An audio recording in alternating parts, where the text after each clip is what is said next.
thing that got in the way was in here. That's the bit that was hard. And for me, I've always been able to do it if I'm absolutely sure, first of all, where I am now, and secondly, where I'm trying to get to. When I know that I'm here, and I've got to get to there, and I can know it, and I can see it, and I can visualize it, I can get up in the morning and do all the things that needs to happen, but when I'm here, which is often, even today, changing my mind, not quite sure where I'm going.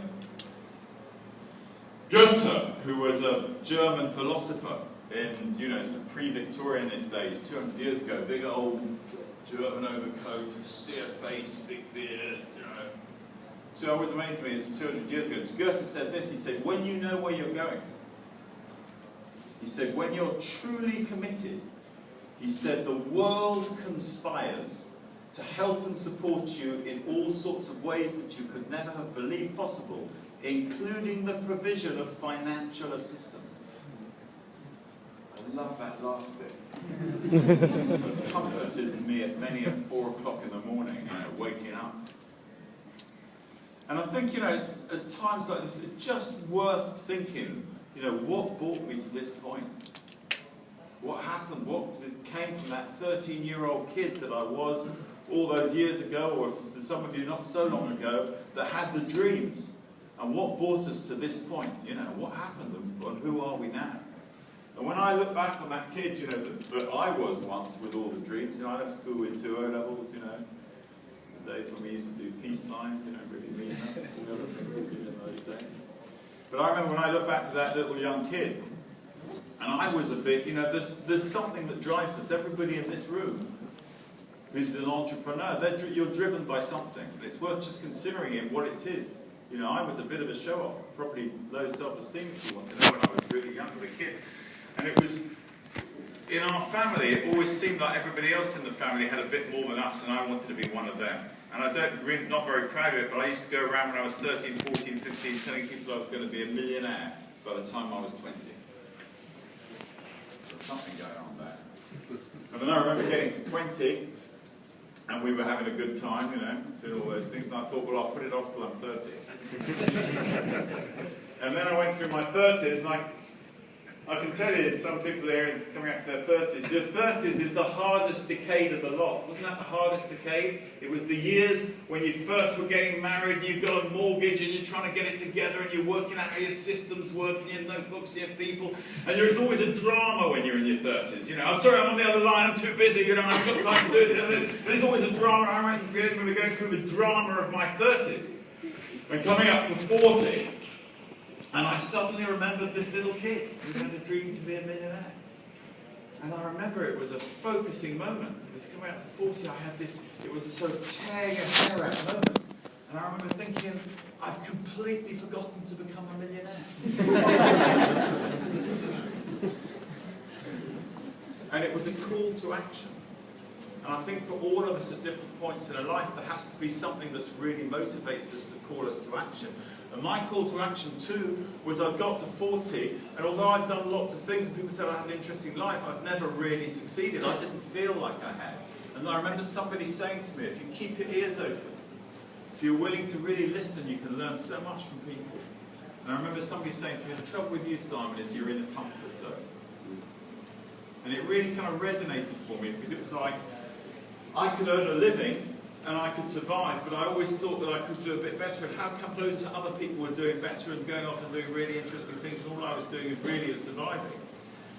And I remember having this image that, you're on a beach and you took a stick and draw a circle around yourself, and you're inside this sort of metaphoric comfort zone. And I remember thinking, what happens when you step outside that comfort zone? When you step outside here, what happens when you're outside your comfort zone? What do you feel? You feel scared, fear, fairly basic human emotion to feel scared. One of the things that we all feel a lot, but don't really own up to it a lot of the time. And I know today that the people who are here who are doing things, who are actually the people who stepped outside. And anybody read that book, Feel the Fear and Do It Anyway? Yeah. Crap book. Very good title. $79.99. But to stand outside, because if you stand outside that comfort zone for a reasonable period of time, what happens is that fear is only a feeling. You get used to the feeling, the fear subsides, and then suddenly your comfort zone gets bigger. And that's actually all that people do, are willing to have the courage to step outside that comfort zone.